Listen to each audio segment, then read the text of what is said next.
فلا أقسم بمواقع النجوم وإنه لقسم لو تعلمون عظيم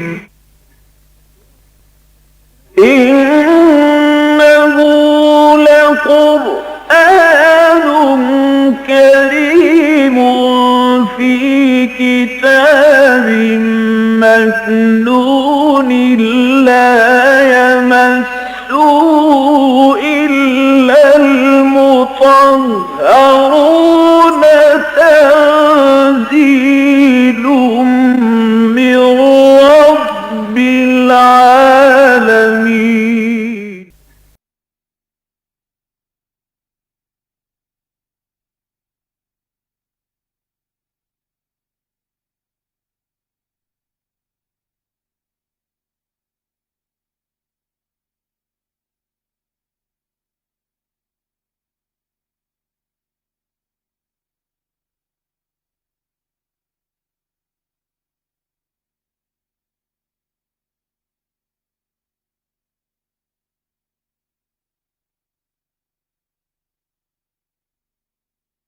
والسلام على عباده الذين اصطفى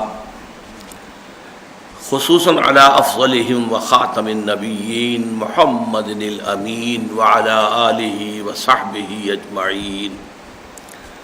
اما بعد فقد قال الله تبارك وتعالى كما ورد في سورة النساء: اعوذ بالله من الشيطان الرجيم بسم الله الرحمن الرحيم فَكَيْفَ إِذَا جِئْنَا مِنْ كُلِّ أُمَّةٍ بِشَهِيدٍ وَجِئْنَا بِكَ عَلَى هَؤُلَاءِ شَهِيدًا يَوْمَئِذٍ يَوَدُّ الَّذِينَ كَفَرُوا وَعَصَوُا الرَّسُولَ لَوْ تُسَوَّى بِهِمُ الْأَرْضُ وَلَا يَكْتُمُونَ اللَّهَ حَدِيثًا. صدق اللہ العظیم. رب اشرح لي صدری ويسر لي أمری واحلل عقدۃ من لسانی يفقهوا قولی. اللهم ربنا الہمنا رشدنا واعذنا من شرور انفسنا. اللهم ارنا الحق حقا وارزقنا اتباعه وارنا الباطل باطلا وارزقنا اجتنابه. اللهم وفقنا لما تحب وترضى. اللهم ارحمنا بالقرآن العظيم واجعله لنا اماما ونورا وهدى ورحمة. اللهم ذکرنا منه ما نسینا وعلمنا منه ما جہلنا وارزقنا تلاوته آناء اللیل وآناء النہار واجعله لنا حجة یا رب العالمین آمین.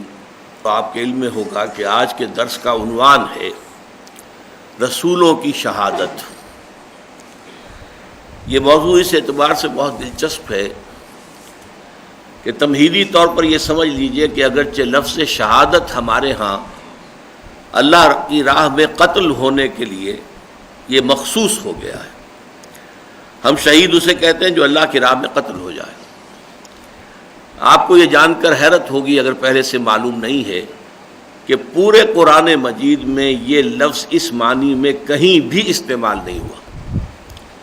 صرف ایک آیت ہے سورہ آل عمران کی وَيَتَّخِذَ مِنْكُمْ شُهَدَاءَ، وہاں اس کا امکان ہے، بس امکان کی حد تک، ورنہ یہ کہ وہاں بھی یقینی اعتبار سے مقتول فی سبیل اللہ کے معنی میں یہ لفظ استعمال نہیں ہوا. بلکہ ہم یہ دیکھتے ہیں کہ قرآن مجید میں جہاں بھی اللہ کے راستے میں قتل ہونے کا معاملہ اس کا ذکر آتا ہے تو وہی قتل کا لفظ استعمال ہوتا ہے. وَلَا تَقُولُوا لِمَنْ يُقْتَلُ فِي سَبِيلِ اللَّهِ أَمْوَاتٌ بَلْ أَحْيَاءٌ وَلَكِنْ لَا تَشْعُرُونَ وَلَا تَحْسَبَنَّ الَّذِينَ قُتِلُوا فِي سَبِيلِ اللَّهِ أَمْوَاتًا. اب یہ سب کے سب الفاظ جو ہیں قتل ہیں. خود وہ حضور کی حدیث جو ہے جو بہت مشہور ہے، لَوَدِدْتُ أَنْ أُقْتَلَ فِي سَبِيلِ اللَّهِ ثُمَّ أُحْيَا ثُمَّ أُقْتَلَ ثُمَّ أُحْيَا ثُمَّ أُقْتَلَ.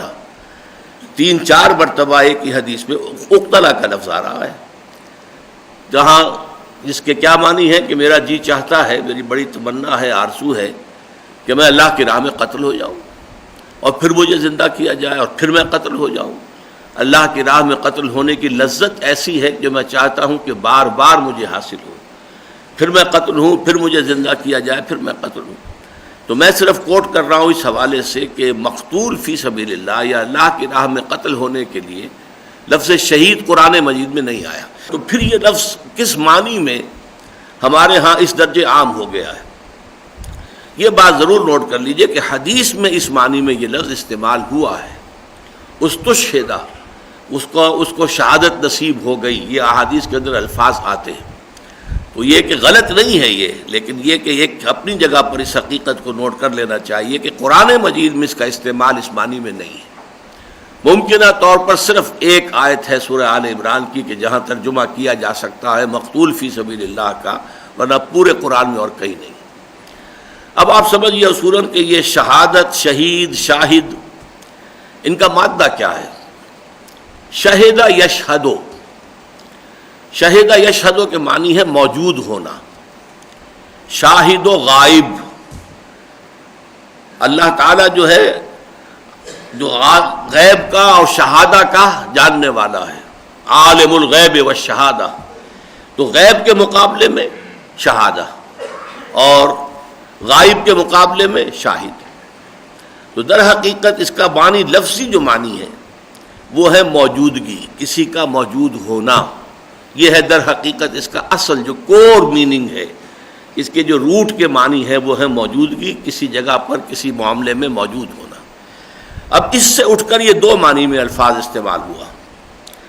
ایک ہے کہ جو شاہد ہوتا ہے وہی گواہ ہوتا ہے صحیح، جس کو ہم کہتے ہیں کہ عینی گواہ، جس نے کہ چشم دید جو ہے معاملہ اپنے آنکھوں سے دیکھا اور گواہی دے، اس لیے یہ گواہی کے معنی میں کثرت استعمال ہوتا ہے۔ تو ہم ابھی جب پڑھیں گے تو انشاءاللہ تعالی یہ بات بالکل واضح ہوتی چلی جائے گی۔ اس وقت ابھی صرف نوٹ کر لیجئے کہ شہادت بمعنی گواہی، اس لیے کہ گواہی اسی کی معتبر ہے کہ جو کسی وقوع کے موقع پر موجود ہو۔ اب گواہی کے بارے میں البتہ ایک بات اور یہاں نوٹ کرتے چلیں کہ گواہی ایک دو دھاری تلوار ہے، ایک کے حق میں ہوگی تو دوسرے کے خلاف جائے گی۔ آپ مقدمے میں ایک فریق کی جانب سے گواہ ہیں تو ظاہر بات ہے کہ آپ کی یہ گواہی اس کے حق میں جا رہی ہے، تو مخالف جو ہے، مدعا علیہ جو ہے، اس کے خلاف ہے۔ اس کے لیے قرآن مجید میں لفظ آتا ہے یا تو لام، حق میں گواہی ہو تو لام کے ساتھ، اور مخالفانہ گواہی ہو، کسی کے خلاف گواہی ہو، وہ علا کے ساتھ۔ چنانچہ سورہ مائدہ کی آیت ہے یا ایھا الذین آمنوا کونوا شہداء للہ، اے اہل ایمان اللہ کے گواہ بن جاؤ، اللہ کے لیے گواہی دینے والے بن جاؤ۔ یہ لام کے ساتھ ہے، کونوا شہداء للہ، قوامین بالقسط، اور عدل کو قائم کرنے والے بن جاؤ۔ تو گواہی اور گواہی میں کسی کے حق میں ہونا، کسی کے خلاف جانا۔ حق میں ہوگا تو لام آئے گا، اور اگر مخالفت اور کسی کے خلاف ہونی ہے تو وہ اللہ کے ساتھ آئے گی۔ دوسرے معنی اس لفظ کے جو قرآن مجید میں آئے ہیں وہ ہے مددگار۔ ظاہر بات ہے کہ مدد بھی وہی کر سکتا ہے جو کسی وقت موجود ہو۔ آپ پر کسی نے زیادتی کی ہے، کوئی آپ کے اوپر حملہ کر رہا ہے، تو ظاہر بات ہے کہ چاہے آپ کا کتنا ہی مخلص ساتھی، دوست کہیں موجود ہو، وہ آپ کی مدد نہیں کر سکتا۔ مدد تو تبھی کر سکتا ہے جبکہ وہ وہاں موجود ہو۔ اس معنی میں یہ مددگار کے معنی میں بھی لفظ استعمال ہوتا ہے۔ چنانچہ قرآن مجید میں سورہ بقرہ کے تیسرے رکوع میں جہاں چیلنج کیا گیا ہے کہ اے مکے والو اور اے عرب والو، اگر تمہیں شبہ ہے اس پر جو ہم نے نازل کیا ہے اپنے بندے پر صلی اللہ علیہ وسلم کہ یہ واقعتاً اللہ کا کلام ہے یا محمد صلی اللہ علیہ وسلم کا اپنا کلام ہے، فَإِن كُنتُمْ فِي رَيْبٍ مِّمَّا نَزَّلْنَا عَلَىٰ عَبْدِنَا فَأْتُوا بِسُورَةٍ مِّن مِّثْلِهِ وَادْعُوا شُهَدَاءَكُم مِّن دُونِ اللَّهِ، جتنے بھی مددگار تمہارے لیے ممکن ہے اللہ کے سوا ان کو تم جمع کر لو، اور پھر یہ کہ ایک صورت اس قرآن جیسی بنا کر لے آؤ، تب تو تمہیں حق ہوگا یہ کہنے کا کہ ہمیں شبہ ہے کہ یہ در حقیقت اللہ کا کلام نہیں ہے بلکہ یہ محمد صلی اللہ علیہ وسلم کا اپنا موضوع کردہ کلام ہے۔ تو وہاں لفظ شہداء آیا ہے، وَادْعُوا شُهَدَاءَكُم مِّن دُونِ اللَّهِ إِن كُنتُمْ صَادِقِينَ، اور تم بلا لو اللہ کے سوا اپنے تمام مددگاروں کو اگر تم سچے ہو۔ فَإِن لَمْ تَفْعَلُوا وَلَن تَفْعَلُوا فَاتَّقُوا النَّارَ الَّتِي وَقُودُهَا النَّاسُ وَالْحِجَارَةُ، پھر اگر تم یہ نہ کر سکو اور ہرگز نہیں کر سکو گے، ظاہر بات ہے کہ یہ ایقان، یہ یقین، یہ اذعان اللہ تعالیٰ ہی کی طرف سے ہو سکتا ہے کہ ہرگز نہیں کر سکو گے، اور اس پر دنیا کی پوری تاریخ گواہ ہے کہ کوئی شخص دعویٰ کر کے نہیں آیا سامنے حضور کے کہ دیکھیے جی میں بھی یہ صورت بنا کے لایا ہوں اور یہ قرآن کے ہم پلہ ہے۔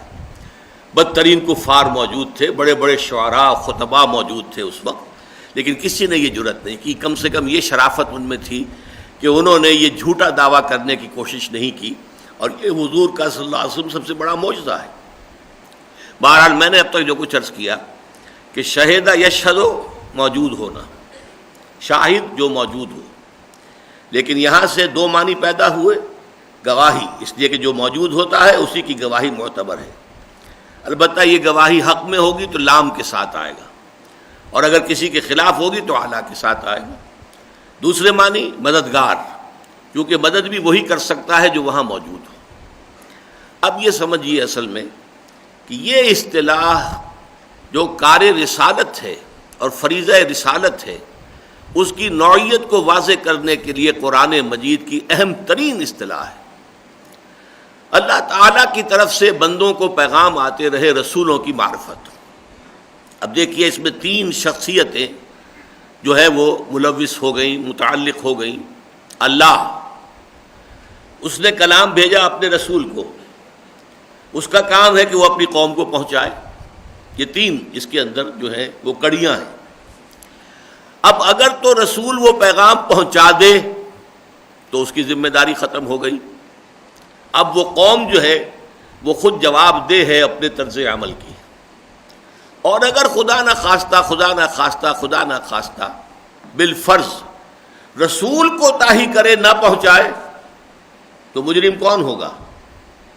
وہ تو رسول مجرم ہو جائے گا، اور اس کا جو کریڈٹ ملے گا، فائدہ مل جائے گا قوم کو، کہ قوم اللہ کے ہاں جا کر کہہ سکے گی اللہ ہمیں تو تیرا پیغام پہنچایا نہیں گیا، ہم سے پوچھ گچھ کیسے، ہم سے محاسبہ کس بنیاد پر۔ یہ بہت اہم نقطہ ہے، اسے اچھی طریقے سے سمجھ لیجئے، اس لیے کہ میں یہ دکھ اور درد کے ساتھ کہہ رہا ہوں کہ اس مسئلے کو بہت کم سمجھا گیا ہے۔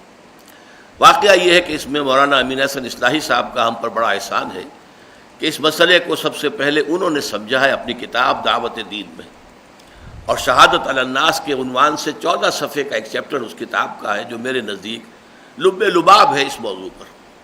بہرحال اس میں مزید غور و فکر کر کے میں نے جو بھی کچھ اضافے کیے ہیں، لیکن بنیادی طور پر یہ سارا تصور جو ہے در حقیقت انہوں نے، اور ان پر میں سمجھتا ہوں کہ ہمارے علماء کرام کی اکثریت کے سامنے یہ تصور واضح نہیں تھا۔ یہ تصور جو ہے یہ مولانا اصلاحی صاحب کے ذریعے سے واضح ہوا ہے۔ تو اب یہ معاملہ جو ہے اسے میں ایک مثال کے ساتھ واضح کیا کرتا ہوں، آپ نے سنا بھی ہوگا جو حضرات بھی وہ کیسٹ سن چکے ہیں، کہ آپ فرض کیجئے کہ آپ اپنے کسی عزیز کو پیغام پہنچاتے ہیں کہ بھائی کل شام تک فلاں کام ضرور کرنا ہے، ضرور کرنا ہے، ضرور کرنا ہے، ورنہ میرا بڑا نقصان ہو جائے گا۔ اب وہ کام نہیں ہوا، آپ کا نقصان ہو گیا، آپ غصے میں لال پیلے آگ بگولا ہو کر گئے اپنے اس عزیز کے پاس کہ بھلے آدمی، میں نے تمہیں پیغام بھیجا تھا اور میں نے یہ کام کرنے کو کہا تھا، تم نے کام نہیں کیا، میرا نقصان ہو گیا۔ اب فرض کیجئے وہ کہہ دے کہ بھائی مجھے تو پیغام پہنچایا ہی نہیں، تو اب آپ کا کوئی شکوہ رہ جائے گا اس سے؟ سارا شکوہ ختم، غصہ ختم، بتاشے کی طرح بیٹھ جائیں گے آپ۔ لیکن یہ غصہ منتقل ہو جائے گا پیغامبر پر، بھلے آدمی تجھے میں نے پیغامبر بنایا، تیرے ذریعے سے ایک پیغام بھیجا تھا، یہ سارے میرے نقصان کی ذمہ دار اب تو ہے۔ یہی ٹرائنگل ہے، اس کو نوٹ کر لیجئے۔ رسولوں کا کام کیا رہا ہے کہ اللہ کا پیغام آیا، انہوں نے اپنی قوم تک پہنچا دیا، اور اگر پہنچا دیا، اور یہ پہنچانے میں بھی کئی پہلو ہیں، قولاً پہنچا دینا زبان کے ذریعے سے، یہ اللہ کا کلام مجھ پر نازل ہوا ہے، میں تمہیں سنا رہا ہوں، یہ اللہ کی وحی آئی ہے، یہ میں تمہارے سامنے پیش کر رہا ہوں، یہ اللہ کا فرمان آیا ہے، میں تمہیں سنا رہا ہوں۔ ایک تو قولاً ہے، پھر فعلاً ہے۔ فعلاً یہ ہے کہ جس بات کو آپ لوگوں کے سامنے رکھیں خود اس پر عمل کر کے دکھائیں۔ اگر آپ کے قول و عمل کے اندر فرق ہوگا تو پھر ظاہر بات ہے کہ آپ کا وہ قول بھی بے معنی ہو جائے گا، بے وقت ہو جائے گا، اس کی کوئی حیثیت نہیں رہے گی، اس کی کوئی اہمیت نہیں رہے گی۔ تو شہادت قولاً اور شہادت فعلاً، اور اس فعل کے اندر ایک معاملہ یہ آتا ہے کہ اگر تو وہ صرف انفرادی اصلاح کے لیے اللہ کا پیغام آیا ہو تو رسول نے اپنی ذاتی زندگی کے اندر وہ پوری ایک اصلاح شدہ شخصیت کا نمونہ پیش کر کے لقد کان لکم فی رسول اللہ اسوۃ حسنہ، وہ شہادت کا جو ہے حق ادا کر دیا، گواہی کا حق ادا کر دیا۔ آپ کو معلوم ہے نا کہ اسلام میں داخلے کا جو شہدرا ہے وہ کیا ہے؟ شہادت، اشہد ان لا الہ الا اللہ واشہد ان محمد رسول اللہ، یہ شہدرا ہے۔ جیسے یہ شہدرا آپ کا ہے، لاہور آنے کے لیے اس سے گزرنا ہی پڑتا ہے، چاہے آپ شیخوپورہ سے آ رہے ہوں، چاہے گجرانوالہ سے آ رہے ہوں، چاہے شرق پور سے آ رہے ہوں، شہدرا تو آئے گئی۔ اسی طریقے سے اب اگرچہ دوسرے پل بن گئے ہیں لیکن ایک زمانے میں تو ایک ہی پل تھا، اس میں سے اسی طرح دہلی کے پرے جو ہے شہدرا ہے۔ تو اسلام میں داخلے کا شہدرا کیا ہے؟ شہدرا، بڑا دروازہ، وہ ہے شہادت، قول و شہادت۔ یہ قولی شہادت ہے جس کی بنیاد پر کوئی شخص اسلام میں داخل ہوتا ہے۔ اب عملی شہادت پیش کرنی ہے کہ جو کچھ وہ مان رہا ہے اور جو کچھ جس چیز کی وہ دعوت دے رہا ہے اس کا نمونہ اپنی زندگی میں پیش کر رہا ہے۔ اور اگر دعوت ایک نظام زندگی کی ہو، نظام عدل اجتماعی کی ہو، دعوت ایسی ہو، ہدایت وہ ہو کہ جو ریاست و سیاست اور معاشرت اور معیشت ہر پہلو پر محیط ہو، تو پھر وہ اصل میں شہادت کا حق تب ادا ہوگا جب اس نظام کو عملاً قائم کر کے اس کا نمونہ دنیا کو دکھا دیا جائے۔ ورنہ دنیا کہے گی کہ صاحب ٹھیک ہے، یوٹوپیا ہے، ایک خیال ہے، بہت اچھا ہے، بہت عمدہ ہے خیال، لیکن امپریکٹیکیبل ہے، انہونی بات ہے، ہو سکتی نہیں ہے۔ اچھی سے اچھا نقشہ جو ہے وہ افلاطون نے پیش کر دیا تھا، اس نے اپنی کتاب ریپبلک میں، اور وہ کتاب اتنی اہم ہے کہ آج تک زندہ ہے۔ حضرت مسیح علیہ السلام سے 300 برس قبل سمجھیے، 400 جو افلاطون صاحب تھے، اتنے پرانے، اس کا کیا مطلب ہے 2500 سال پرانی کتاب زندہ ہے آج تک، اس لیے کہ بڑی عظیم کتاب مانی جاتی ہے۔ لیکن دنیا میں یہی سمجھا گیا کہ یہ یوٹوپیا ہے، یہ خیالی جنت ہے، اس کو افلاطون نے لکھا ہے، لیکن یہ کہ ایسا نظام قائم ہو نہیں سکتا، اس لیے کہ افلاطون نے قائم کر کے دکھایا ہی نہیں۔ لیکن یہ شہادت مکمل کب ہوتی ہے؟ جب کہ اس نظام کو قائم کر کے دکھا دیا جائے کہ یہ پریکٹیکل ہے، یہ پریکٹیکیبل ہے، اس پر عمل ہو سکتا ہے، یہ اس کا بہترین جو ہے اس کی نظیر موجود ہے، اس کی نشانی موجود ہے۔ یہ ہے در حقیقت شہادت کا سلسلہ، قولی شہادت، عملی شہادت، عملی میں انفرادی اور اجتماعی شہادت۔ اس سے وہ شہادت جو ہے وہ مکمل ہوتی ہے۔ تو رسولوں کا کام کیا رہا ہے؟ رسولوں کو اسی لیے شاہد کہا گیا۔ انا ارسلنا الیکم رسولا شاہدا علیکم کما ارسلنا الی فرعون رسولا۔ دیکھو لوگو، ہم نے تمہاری طرف بھی ایک رسول بھیج دیے ہیں، محمد صلی اللہ علیہ وسلم، تمہارے خلاف گواہ کی حیثیت سے۔ اب یہاں پہ نوٹ کیجئے، شاہدن علیکم، شاہدن لکم نہیں کہا گیا۔ اس کی وجہ کیا ہے؟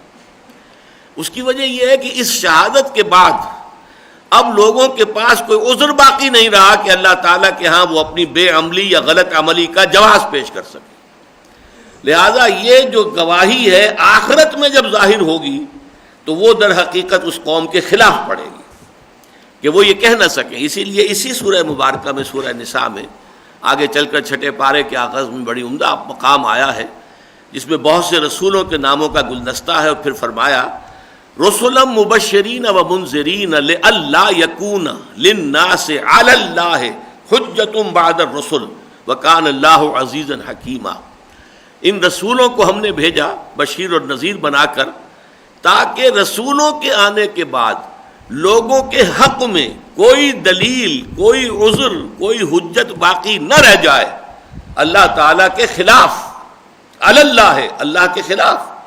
اللہ کا میں استعمال آپ کو بتا چکا ہوں، اللہ خلاف کے لیے آتا ہے، لام حق کے لیے آتا ہے۔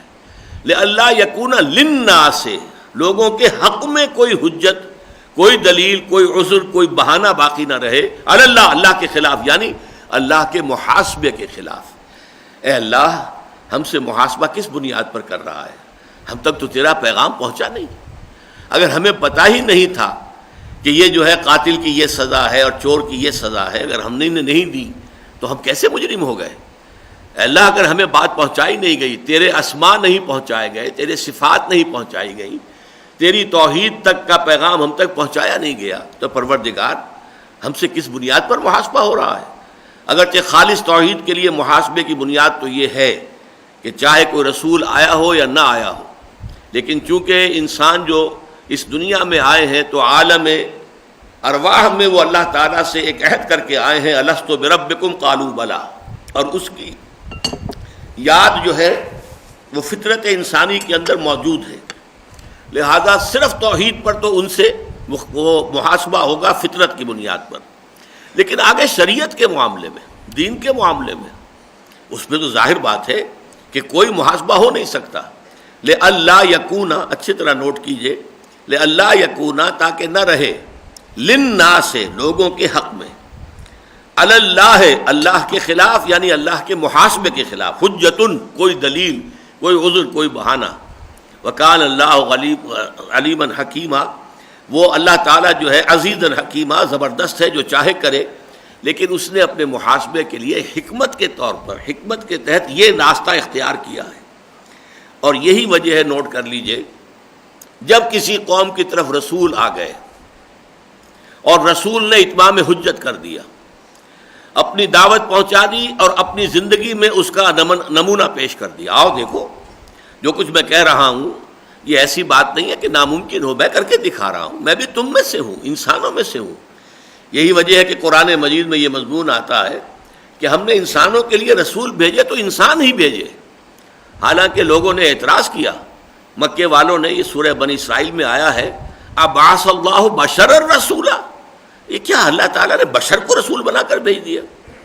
حالانکہ رسول تو اللہ تعالیٰ کسی فرشتے کو بھیجتا، وہ اپنے پروں سے اڑتا ہوا آسمان سے نیچے آتا ہوا ہمیں نظر آتا، اور اس کے ہاتھ میں، اس کی چونچ میں یا اس کے پروں کے ساتھ کوئی کتاب بندی ہوتی اور وہ کتاب ہمیں مل جاتی تو اور بات تھی، یہ تو انسان ہے، چلتا پھرتا ہے۔ مال حاضر رسول یاکل الطعام ویمشی فی الاسواق، سورۃ الفرقان میں فرمایا یہ کیسا رسول ہے، یہ تو بازاروں میں گھومتا پھرتا ہے، سودا سلف خریدتا ہے اپنے گھر کے لیے اور کھانا کھاتا ہے۔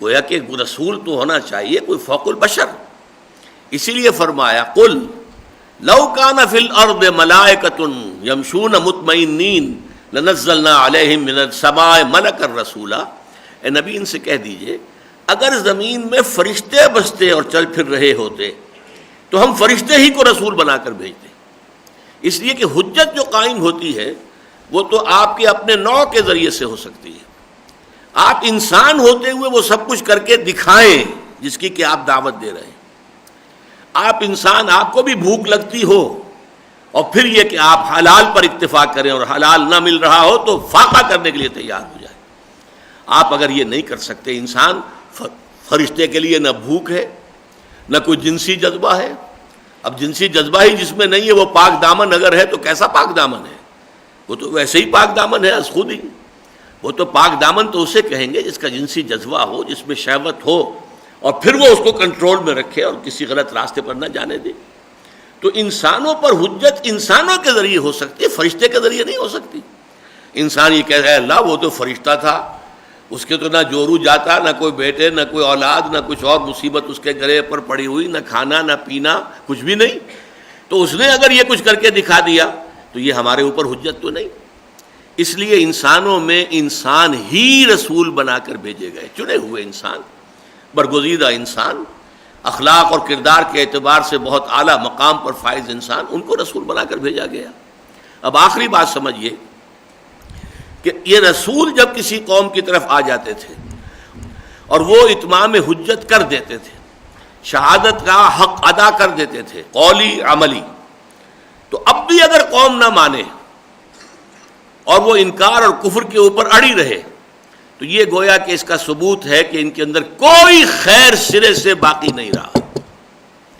اس کو ہم کہیں گے اپنی عام کولوکین لینگویج میں، ان کا بیج مارا گیا ہے، اب ان کے اندر کسی خیر کی کوئی توقع نہیں، جیسے کہ حضرت نوح علیہ السلام کی دعا میں بھی ہے کہ پروردگار لا تذر علی الارض من الکافرین دیارا فإنک ان تذرہم یضلوا عبادک ولا یلدوا الا فاجرا کفارا، پروردگار اب اس قوم کو برباد اور تباہ کر دے اور ایک گھر بھی بستہ نہ چھوڑ. اگر تو نے ایک گھر بھی بستہ چھوڑ دیا تو یہ پھر تو تیرے بندوں کو گمراہ کریں گے اور ان کی اولاد میں بھی فاجر اور کافر ہی اٹھیں گے. کوئی توقع نہیں ہے ان کی اولاد میں سے کہ کوئی نیک اور کوئی مومن اٹھ کھڑا ہو. تو کسی قوم کا اگر یہ حال ہوتا ہے تو پھر وہ قوم ہلاک کر دی جاتی ہے, پھر اسے زندہ رہنے کا حق باقی نہیں رہتا. یہی وجہ ہے حضرت نوح کی قوم ہلاک کی گئی, حضرت ہود کی قوم قوم عاد ہلاک کی گئی, حضرت صالح کی قوم قوم سمود ہلاک کی گئی, حضرت شعیب کی قوم قوم مدین ہلاک کی گئی, عمورہ اور بستیاں جو ہیں وہ صدوم اور عمورہ کی بستیاں برباد کی گئیں, یہاں حضرت لوط بھیجے گئے, آل فرعون غرق کیے گئے. یہ سارے معاملات کیوں ہوئے؟ کہ رسول کی آمد کے بعد پھر لوگوں کے پاس کوئی عذر دنیا میں بھی نہیں رہتا اور ان کے بقا کا اور ان کے کوئی جواز جو ہے ان کی زندگی کا نہیں باقی رہتا, انہیں ہلاک کر دیا جاتا. یہ جو نازک ذمہ داری ہے آپ اس کا اندازہ کیجئے کس قدر نازک ذمہ داری ہے. میں نے آپ کو ٹرائنگل بتائی ہے, ایک پیغام بھیجنے والا ہے, ایک پیغام لے جانے والا ہے اور ایک وہ جس کو پیغام پہنچانا ہے. اگر پیغام پہنچانے والے نے پیغام پہنچا دیا تو وہ بری الذمہ. اب ذمہ داری کس کی ہے؟ قوم کی ہے جس کو پیغام پہنچا دیا گیا. اور خدا نہ خواستہ اگر کوئی کمی ہو گئی, کوئی کسر رہ گئی, دیکھیے حضور سے خطاب کر کے کہا گیا ہے سورہ مائدہ میں, یا ایھا النبی یا ایھا الرسول بلغ ما انزل الیک من ربک وان لم تفعل فما بلغت رسالتہ. اے رسول پہنچا دیجئے جو کچھ بھی نازل کیا گیا ہے آپ پر آپ کے رب کی طرف سے, اور اگر آپ نے بالفرض ایسا نہ کیا تو پھر یہ رسالت کا حق ادا نہیں ہوگا. اور سورہ اعراف کے شروع میں آیت نمبر 6 تو بہت ہی اہم ہے, فَلَنَسْأَلَنَّ الَّذِينَ أُرْسِلَ إِلَيْهِمْ وَلَنَسْأَلَنَّ الْمُرْسَلِينَ. وہ ٹرائنگل دیکھیے, اللہ اور یہ رسول اور یہ وہ قوم. فَلَنَسْأَلَنَّ الَّذِينَ أُرْسِلَ إِلَيْهِمْ, ہم ان سے بھی پوچھیں گے جن کی طرف رسول بھیجے گئے, ہم ان سے بھی پوچھیں گے جن کو رسول بنا کر بھیجا گیا. آپ نے پہنچا دیا تھا, پروردگار میں نے پہنچا دیا تھا, اچھا اب تم جواب دو. اور خدا نہ خواستہ اگر کمی رہ جائے تو پھر رسول, اس کی ایک مثال تاریخ انبیاء اور رسول کے اندر موجود ہے. صرف ایک کوتاہی ہوئی تھی حضرت یونس علیہ السلام سے, ایک خطا ہوئی. قوم کی ہلاکت کا فیصلہ ہو چکا, عذاب الہی کے آثار شروع ہو گئے, لیکن حضور حضرت یونس کو ابھی اللہ تعالیٰ کی طرف سے اجازت نہیں آئی تھی کہ اپنی قوم کو چھوڑ کر چلے جائیں. بغیر اللہ کی ایکسپریس پرمیشن جسے کہتے ہیں, واضح ہدایت اور اجازت, اس کے بغیر وہ چلے گئے قوم سے غصے کے اندر. اللہ کے خلاف غصہ نہیں, معاذ اللہ ثم معاذ اللہ, قوم سے خلاف غصہ. حمیت دینی کا جذبہ جو ہے اتنا جو ہے ان کا مشتعل ہو گیا کہ انہوں نے انتظار نہیں کیا, اللہ تعالیٰ کی اجازت کے چلے گئے.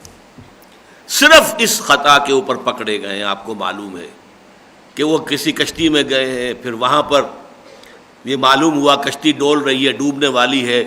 لوگوں نے کہا کہ شاید کوئی جو ہے غلام آقا سے بھاگا ہوا جو ہے اس کشتی میں آ گیا ہے. پھر اس کے لیے جو ہے وہ قرآن اندازی کی گئی, قرآن حضرت یونس کے نام نکلا, انہیں اٹھا کر اور پھینک دیا گیا. یہ شط العرب معلوم ہوتا ہے کہ یہاں جہاں پہ یہ دجلہ اور فرات آ کر مل جاتے ہیں, اور عراق کا یہ دریا پھر بہت چوڑا سمندر کے مانندی ہو جاتا ہے. اور وہاں معلوم ہوتا ہے کوئی وھیل بھی آئی ہوئی تھی, وھیل مچھلی نے نگل لیا اور اس کے پیٹ میں رہے. اور وہاں لا الہ الا انت سبحانک انی کنت من الظالمین یہ تسبیح جو ہے کی ہے انہوں نے, اور پھر اس مچھلی نے اگل دیا انہیں ایک ساحل کے اوپر. تو یہ سارا معاملہ ہوا کس بنیاد پر؟ صرف ایک کوتاہی. اچھا ادھر کی کوتاہی جو ہے ڈیبٹ ہو رہی ہے حضرت یونس کو, تو جیسا کہ جدید اکاؤنٹنگ کا آپ کو معاملہ معلوم ہے اصول کہ ہر انٹری جو ہے اس کے اگر ڈیبٹ کی ہے تو کریڈٹ کا ہی ہونا چاہیے, کریڈٹ کی ہے تو اس کے مخالف جو ہے ڈیبٹ ہونا چاہیے, تبھی بات آگے چلے گی. اب یہ ڈیبٹ ہوا ہے رسول کو تو کریڈٹ مل گیا قوم کو. الا قوم یونس فرمایا گیا کبھی ایسا نہیں ہوا کہ کسی قوم پر عذاب خداوندی کے آثار شروع ہو گئے ہوں اور پھر اس قوم کے توبہ کرنے سے عذاب لوٹ جائے, پلٹ جائے, سوائے حضرت یونس کی قوم کے. انہیں کریڈٹ ملا کہ اس پر عذاب آ چکا تھا، اس کے آثار شروع ہو چکے تھے، لیکن اس کے باوجود وہ عذاب اللہ تعالیٰ نے ٹال دیا۔ تو یہ جو ایک نازک ذمہ داری آتی ہے کندھے کے اوپر، اب اس کی میں آپ کے سامنے نقشہ کھینچنا چاہتا ہوں کہ حضور صلی اللہ علیہ وسلم نے 23 برس تک محنت کی، مشقت کی۔ آپ کو معلوم ہے کہ مشقت جتنی بھی انسان زیادہ سے زیادہ جھیل سکتا ہے وہ ساری محمد الرسول اللہ نے جھیل لی۔ ہمارے ہاں عام طور پر جو سیرت کی تقاریر ہوتی ہیں ان میں یہ شعر بہت پڑھا جاتا ہے، حسن یوسف دم عیسیٰ ید بیضا داری، آنچ خوباں ہمہ دارند تو تنہا داری، صلی اللہ علیہ وسلم۔ کہ اے نبی، آپ کو اللہ نے حضرت یوسف کا حسن دیا ہے، ید بیضا حضرت موسیٰ کا عطا کیا ہے۔ حسن یوسف ید بیضا، حسن یوسف دم عیسیٰ، اور عیسیٰ پھونک مار کر جو ہے وہ ایک گارے کے بنے ہوئے پرندے کو جس طریقے سے کہ زندہ پرندہ بنا دیتے تھے، اللہ نے وہ چیز بھی آپ کو دی ہے۔ یعنی تمام جتنے بھی خوبی والے جتنے بھی لوگ پیدا ہوئے، انبیاء اور پیغمبر، ان سب کو اللہ نے جو کچھ دیا وہ تنہا آپ میں جمع کر دیا۔ لیکن اسی کے بالمقابل حدیث ہے، حضور فرماتے ہیں کہ تمام انبیاء اور رسولوں پر جو تکالیف اور مشقتیں آئی ہیں وہ تنہا مجھ پر سب کی سب آئی ہیں۔ یہ مشقت جو جھیلی ہے آپ نے 23 برس، اس کے بعد کا نقشہ آپ کو میں دکھانا چاہتا ہوں۔ خطبہ حجۃ الوداع میں آپ نے اپنی تعلیمات کے جو آخری سمجھیے فنیشنگ ٹچز دیے ہیں، بہت مشہور خطبہ ہے خطبہ حجۃ الوداع۔ آخر میں سوال کیا، الا هل بلغت، لوگوں میں نے پہنچا دیا یا نہیں؟ یہ کیوں پوچھ رہے ہیں حضور؟ اس لیے کہ اللہ پوچھے گا اے محمد تم پہنچا آئے کہ نہیں، صلی اللہ علیہ وسلم گواہی لے رہے ہیں، الا هل بلغت، اور جواب میں پورا مجمع کہہ رہا ہے انا نشہد انک قد بلغت الرسالۃ وادیت الامانۃ ونصحت الامۃ وکشف الغمۃ۔ عام طور پر کیا ہوتا تھا کہ حضور اگر کوئی سوال کرتے تھے تو صحابہ جواب نہیں دیتے تھے، ابتدا میں کہتے تھے واللہ ورسولہ اعلم۔ اسی خطبے میں آیا ہے، تمہیں معلوم ہے آج کا دن کون سا دن ہے؟ اللہ ورسولہ اعلم، عرفے کا دن ہے، دنوں کا سردار ہے۔ تمہیں معلوم ہے کس جگہ ہو؟ یہ میدان جو ہے یہ عرفات کا میدان ہے۔ تمہیں معلوم ہے یہ کس شہر کے اندر تم ہو؟ یہ مکہ ہے۔ یہ سارے، لیکن کسی نے کوئی جواب نہیں دیا، سارا حضور ہی نے خود فرمایا۔ لیکن یہاں آپ دیکھتے ہیں کہ حضور نے ایک سوال کیا، الا هل بلغت، جواب 4، انا نشہد انک بلغت الرسالۃ، ہاں اے نبی ہم گواہ ہیں آپ نے رسالت کا حق ادا کر دیا، وادیت الامانۃ، امانت ادا کر دی۔ اب یہ لفظ امانت کیوں آیا ہے؟ اللہ کا پیغام آپ کے پاس بطور امانت آیا تھا، وہ امانت تو ہمیں پہنچانی تھی نا، یہ آیا تو ہمارے لیے تھا، ہماری ہدایت کے لیے، لہذا امانت ادا کر دی۔ انا نشہد انک قد بلغت الرسالۃ وادیت الامانۃ ونصحت الامۃ، امت کی خیر خواہی کا حق ادا کر دیا، وکشفت الغمۃ، اور اندھیاروں کے جو بھی دل بادل تھے ان سب کو چھانٹ کر رکھ دیا اور کشف کر کے روشنی ہی روشنی کر دی۔ یہ سارا کام آپ نے کیا، ہم اس پر گواہ ہیں۔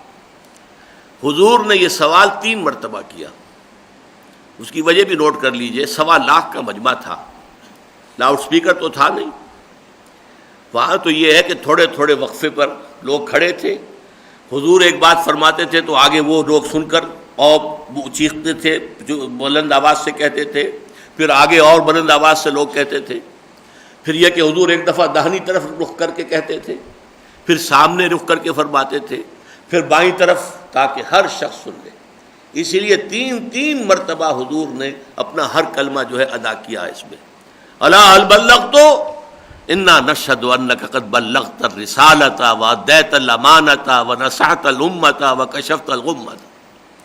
پھر حضور نے ہاتھ اٹھائے، انگلی انگشت شہادت آسمان کی طرف، اور پھر اشارہ کیا لوگوں کی طرف، اللہم اشہد، اللہم اشہد، اللہم اشہد، اے اللہ تو بھی گواہ رہے، تو بھی گواہ رہے، اے اللہ تو بھی گواہ رہے کہ میں نے پہنچا دیا، اور یہ مان رہے ہیں کہ میں نے پہنچا دیا۔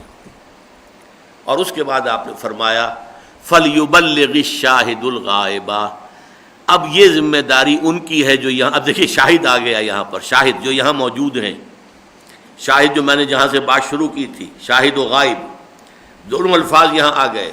فَلْيُبَلِّغِ الشَّاهِدُ الْغَائِبَ، اب یہ ذمہ داری ہے ان کی جو یہاں موجود ہیں کہ پہنچائیں ان کو کہ جو موجود نہیں ہیں۔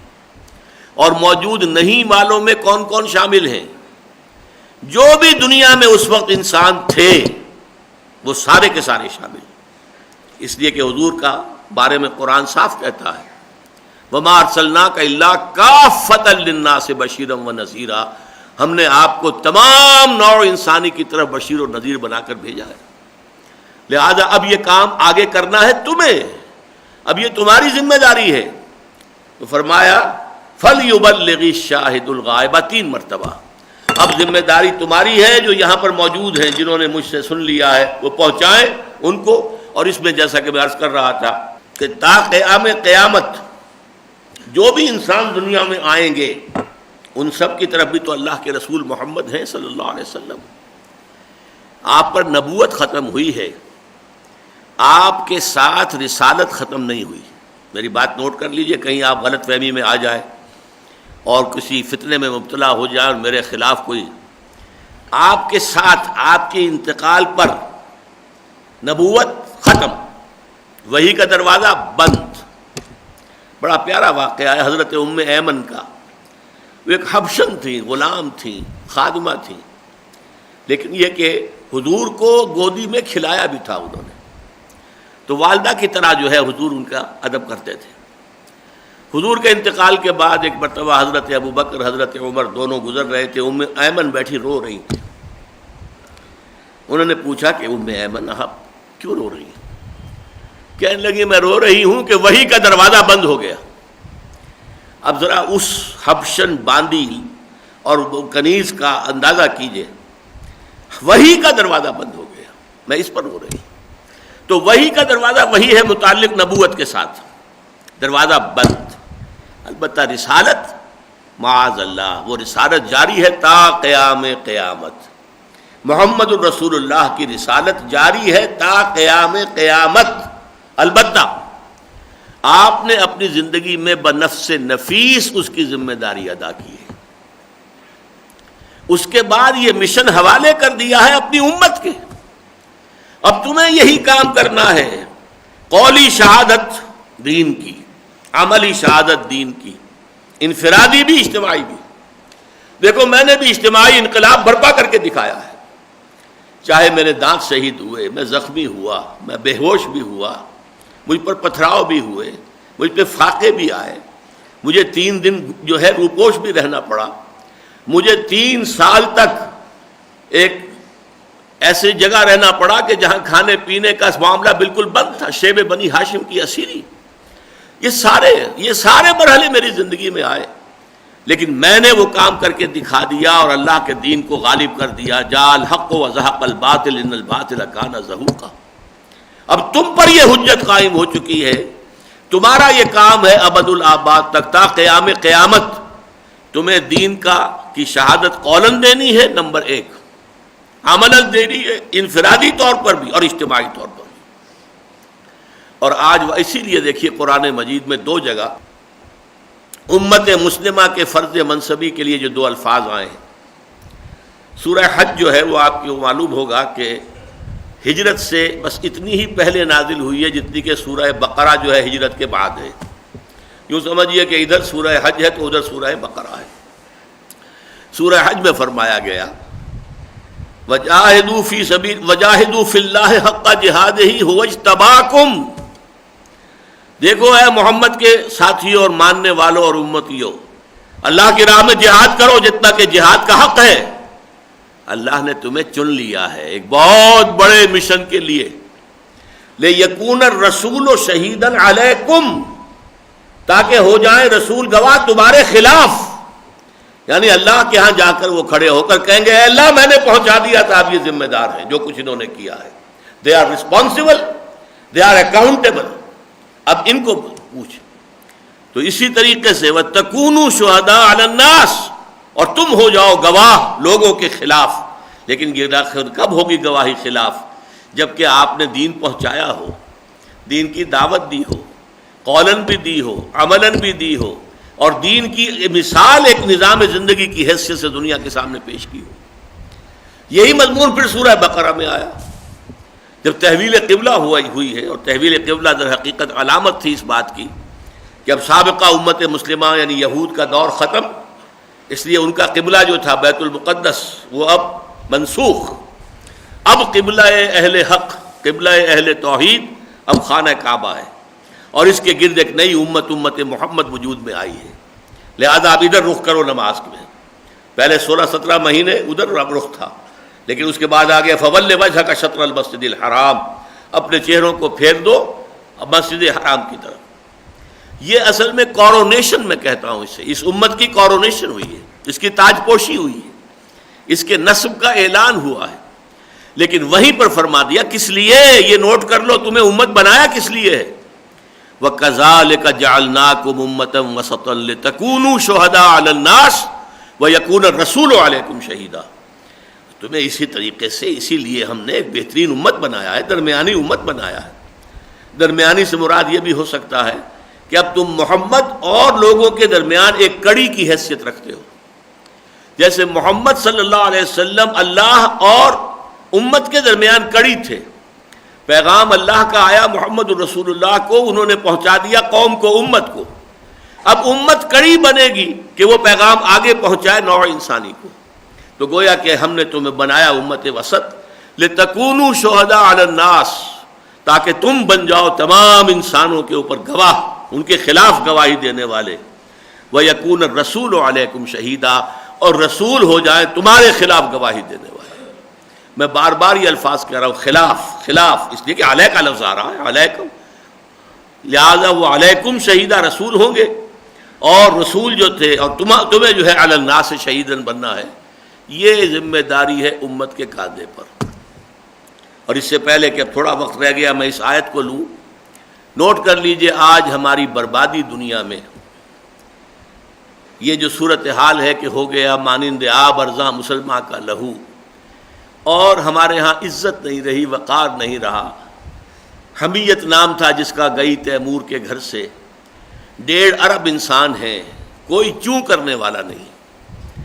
نہ کشمیر کے لیے ہم کر سکے، اللہ کی مدد کی امید نہیں، اس لیے کہ اللہ کے ہم وفادار نہیں، تو اللہ کیسے ہماری مدد کرے گا. ہماری تو اللہ کے خلاف جنگ ہے، ہم تو اپنی سودی کاروبار ہی کو لیے ہوئے چل رہے ہیں. اور نہ یوں سمجھیے کہ یہ تو 14 کروڑ مسلمان ہیں پاکستان کے، جن کی کم ہمتی اور بے ہمتی کا یہ عالم ہے. آپ اسی طریقے سے دیکھیے تقریباً 30 کروڑ عرب ہیں، اور ان کے بھائی جو ہیں فلسطین کے اندر جس طریقے سے انہیں ذلیل کیا جا رہا ہے، جس طریقے سے کہ شیرون جو ہے دندناتا ہوا پھرتا ہے، اور معلوم ہوتا ہے دنیا کی کوئی طاقت اسے روک نہیں سکتی. 4 دفعہ بش کی طرف سے آ چکا ہے، ناؤ اب فوراً جو ہے بند کرو، واپس بلاؤ. وہ کہاں واپس بلاتا ہے اس کی. اور عرب جو ہیں وہ سوئے ہوئے ہیں، امریکہ ہی سے درخواست کر رہے ہیں، فلاں سے درخواست کر رہے ہیں. یہ کرنا چاہیے، امریکہ کو روکنا چاہیے. یہ حال ہے. اور وہ زمانہ جو ہے آخری زمانے کی جو حدیثیں آئی ہیں وہ قریب آ رہی ہیں. لیکن اس وقت میں آپ کو بتا دوں کہ میں نے کیوں بات یہ کہی ہے کہ اس کا اصل سبب کیا ہے. مسلمانوں پر یہ دنیا کے اندر یہ جو بھی ہماری اس وقت شکست خوردگی ہے اور کم ہمتی ہے، اللہ تعالیٰ کی رحمتیں ہیں تیری اغیار کے کاشانوں پر، اور برق گرتی ہے تو بیجار مسلمان اس وجہ سے. وجہ کیا ہے؟ شہادت علی الناس کی ذمہ داری ہم ادا نہیں کر رہے ہیں. ہم مجرم ہیں. دنیا ہمارے خلاف استغاثہ کرے گی اللہ کی عدالت میں کہ اللہ یہ بدمعاش لوگ جو تھے، جو تیرے دین کے پیروکار بنے پھرتے تھے، اور جو تیرے نبی کے نام لیوا پھرتے تھے، اور جو لہک لہک کر گاتے تھے سارے نبیوں سے اعلیٰ ہمارا نبی، انہوں نے وہ دین ہمیں نہیں پہنچایا. مجرم یہ ہے. ان کے ذمے تھا کہ یہ ہمیں دین پہنچائیں، یہ ہمیں قولاً پہنچائیں، زبان کے ذریعے پہنچائیں، قلم کے ذریعے سے پہنچائیں، یا اپنے عمل کے ذریعے سے پہنچائیں، اپنے اور اس کا نمونہ دین کا پیش کر کے دکھائیں. انہوں نے نہیں کیا. تو ہماری گمراہی کا اصل وبال تو ان پر آئے گا. یہ ہے وہ ذمہ داری جس کی وجہ سے کہ حضور نے جو گواہی لی، الا هل بلغت، اور اس کا جواب لیا انا نشهد انک قد بلغت الرسالۃ وادیت الامانۃ ونصحت الامۃ وکشفت الغمۃ. اور یہ ہماری حالت جو ہے ضربت علیہم الذلۃ والمسکنہ، جو قرآن مجید میں 2 مرتبہ یہ مضمون یہودیوں کے بارے میں آیا ہے. آج ان کے لیے یہ ظلم نہیں ہے، ان کی کم ہمتی کہاں نظر آ رہی ہے؟ ان کے حوصلے دیکھیے، ان کے خود اعتمادی دیکھیے، جس انداز سے انہوں نے بڑی بڑی بستیوں کو جو ہے ملیا میٹ کر دیا ہے. ان کے بلڈوزر جاتے ہیں، ٹینک جاتے ہیں، آبادیاں کی آبادیاں جو ہے معلوم ہوتا ہے کہ وہ ملبے کا ڈھیر بن کر رہ گئی ہیں. یہ سب کچھ ہو رہا ہے. سینکڑوں جو ہے ابھی انہوں نے جنین کے کیمپ کے اندر ختم کر دیے ہیں. اس سے پہلے یہی شیرون جو ہے، یہ صابرہ اور شتیلہ کے مہاجرین کے کیمپوں کے اندر جو ہے 2000 کے قریب آدمی جو ہے اس نے ہلاک کیے تھے. یہ قاتل ہے ان کا اور مجرم ہے. بین الاقوامی عدالت کے اعتبار سے یہ مفرور مجرم ہے. اس کے اوپر مقدمہ درج ہے، مفرور ہے. اگر کہیں یہ بیلجیم چلا جائے تو گرفتار ہو جائے گا. لیکن یہ کہ باقی اس عدالت کا جو ہے چونکہ اس طرح کا دائرہ عمل ابھی نہیں ہے، اس لیے بچا ہوا ہے. یہ تو قاتل مشہور قاتل ہے. لیکن یہ مسلمانوں پر آخر کیا اللہ تعالیٰ کو کفر پسند ہے اور اسلام ناپسند ہے؟ کیا اللہ کو کافروں سے محبت ہے اور مسلمانوں سے نفرت ہے؟ یہ بات تو ہم نہیں کہہ سکتے. وجہ کیا ہے؟ اللہ سزا ہمیں دے رہا ہے اس کی کہ ہم اس کے دین کی غلط نمائندگی کر رہے ہیں. دنیا میں کوئی ایک ملک چھوٹا بھی ہم نہیں دکھا سکتے کہ اے لوگو آؤ دیکھو یہاں پر محمد کا دین قائم ہے. دین محمد کہہ لیجئے، دین اللہ کہہ دیجئے، ایک ہی بات ہے.